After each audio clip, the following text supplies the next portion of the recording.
A paz de Cristo a todos. Se inscreva no nosso canal e seja um abençoado com conteúdos edificantes para a sua vida. Gálatas, capítulo 4, versículo... Então vamos ler. O apóstolo Paulo diz assim: Mas quando chegou a plenitude do tempo, Deus enviou seu Filho, nascido de mulher, nascido sob a lei, para resgatar os que estavam sob a lei, a fim de que recebêssemos a adoção de filhos. Vamos entender o contexto? Vamos usar a arqueologia em nosso favor? Como eu falei com vocês, a arqueologia não é só para confirmar a historicidade da Bíblia Sagrada, ela ajuda a dar um contexto da Bíblia. Então, eu quero fazer com que você agora volte comigo no tempo, 2000 anos atrás, e vamos imaginar como se vivêssemos nos dias do apóstolo Paulo. Ou, mais ainda, vamos imaginar que nós estivéssemos frequentando a igreja de Gálatas que recebeu essa carta de Paulo. O que ele quis dizer quando escreveu vindo à plenitude do tempo? Essa expressão sempre me chamou a atenção, plenitude do tempo, porque em grego é pleroma tu chronou, o enchimento do tempo. A palavra pleroma significa algo que está cheio, que está transbordando, como se fosse um copo d'água que você enche e ele transborda. Por que Paulo usou essa expressão? Bom, hoje talvez ele falaria vindo o tempo no calendário, ou os ponteiros do relógio já estão passando, mas ele não falou disso, porque ele não usava ponteiro em relógio na época dele. Ele falou plenitude do tempo. Será que eu posso aprender um pouco mais dessa expressão através da arqueologia, da história daquele tempo? Então vou mostrar uma coisa para você. Como era o relógio da época de Paulo? Você já parou para pensar nisso? Nós temos vários tipos de relógio hoje, a hora é vista no celular, mas como era o relógio na época de Paulo? Como eles contavam o tempo? Olha aí na tela. Você vai ver alguns baldes. Pode colocar já na tela para o pessoal poder ver. Esses baldes são chamados de clepsidra. É um relógio d'água da época dos egípcios. Ou seja, na época de Moisés, usava-se esse tipo de relógio. Volta para mim que eu vou contar uma curiosidade para vocês, depois eu volto na imagem da clepsidra. A Idade Média, a despeito de alguns historiadores hoje estarem tentando uma releitura da Idade Média, que dizem que a Idade Média não foi tão terrível assim. Você sabe que existe um movimento de revisionismo da história. E alguns historiadores querem dizer que a Idade Média não foi aquilo que nós pautamos como ruim. Eu não vou entrar no mérito da questão, mas é curioso notar que na época de Galileu Galilei, já estava saindo da Idade Média, entrando na Idade Moderna, mas só para você ter uma noção do atraso cultural em que estava a Europa e o Ocidente, na época de Galileu Galilei, Idade Moderna, começando a ciência, Galileu teve que usar uma clepsidra, um relógio d'água como este que eu mostrei, para poder calcular quanto que um corpo demorava para descer um plano inclinado, porque não havia ainda o cálculo diferencial em seu tempo.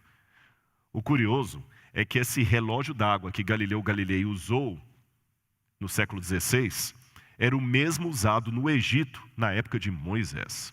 Já pensou? Agora vamos voltar para a tela que eu quero novamente mostrar a clepsidra para vocês. Preste atenção aí no desenho. Pode colocar lá na tela.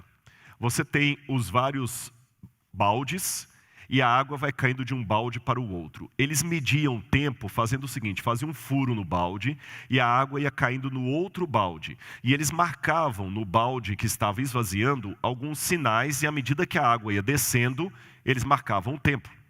Só que você tem um problema com isso aqui, que à medida que a água vai descendo, ela perde a pressão, então ela vai descendo agora mais lenta. Então a medida do tempo não era assim uniforme, não dava para ser uma medida precisa. Aí veio um sujeito chamado Quitsébios, de Alexandria, muito inteligente, um Leonardo da Vinci daquela época, o camarada era um gênio. E ele resolveu inventar um relógio, uma clepsidra, mais bem elaborada do que a convencional, e queria marcar o tempo de maneira precisa. E na época em que o apóstolo Paulo viveu, o relógio de Quitsébios era o mais preciso que havia. Era o relógio suíço deles, se eu posso dizer assim.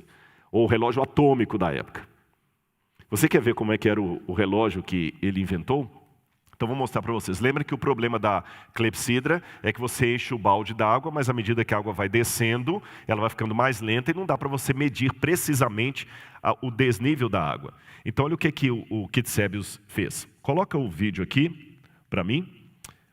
Ele inventou esse tipo de relógio. A água caía constantemente ali e ela ia enchendo um outro elemento ali, um outro vasilhame. E à medida que ela ia enchendo o vasilhame, enchendo pleroma, lembra? E enchendo, o bonequinho vai subindo e marcando o tempo. É lógico que esse vídeo está acelerado. Ele subia de maneira bem lenta, marcando cada pedacinho do dia. Ele ia marcando. Agora o relógio, a clepsidra, ao invés de esvaziar para marcar o tempo, ela ia enchendo. E quando ela chegava no topo, esvaziava e começava de novo. Vou mostrar mais um vídeo para vocês. Coloca na tela, por favor. Olha mais esse outro vídeo aqui. Já mostrei a clepsidra, então olha, veja bem, agora não é o esvaziamento, é o tempo enchendo, mas vamos ver um próximo vídeo aí. Pode colocar lá. Aqui vocês estão vendo como era uma clepsidra bem sofisticada da época de Paulo, inventada por esse alexandrino. Ele fazia com que a água caísse de maneira constante em vários vasilhames. E ela caía de tal maneira que a pressão da água não alterava nunca. E ela caía sempre de um vasilhame para o outro, fazendo com que a água fosse gotejando de maneira uniforme, sem perder a pressão, e assim o tempo era medido de maneira exata, quase como um relógio suíço. Mas ele mudou o conceito. Por fazer a água agora encher, ele colocava um pequeno nível, que à medida que a água ia enchendo, o nível ia subindo. Enchendo, subindo, pleroma. E foi tão sofisticado, tão revolucionário esse relógio, que ele conseguiu marcar não apenas as horas do dia, mas também as estações do ano. E o mecanismo fazia com que engrenagens, a partir do movimento da água, movessem, e à medida que a engrenagem ia movendo-se, o nível ia subindo, aí ele está descendo porque a água já está acabando e você tinha que encher de novo. E ele tinha até um apito que mostrava quando o tempo chegava no seu ápice, quando ele chegava no seu todo. E havia até um passarinho que batia as asas e fazia um som. É o primeiro relógio cuco da história. Ele marcava inclusive as estações do ano, marcava os meses, e tudo era marcado na base do enchimento da água. Um relógio de pelo menos 2.200 anos de idade. Agora, olha que interessante. Como você viu em casa esse vídeo, e vocês aqui também, não ficou mais fácil entender por que Paulo usa essa ilustração quando ele diz, vindo à plenitude do tempo? Ou seja, Paulo conhecia esse relógio. Então, quando o relógio chegava no topo, na sua plenitude, é que o tempo tinha chegado no seu ápice.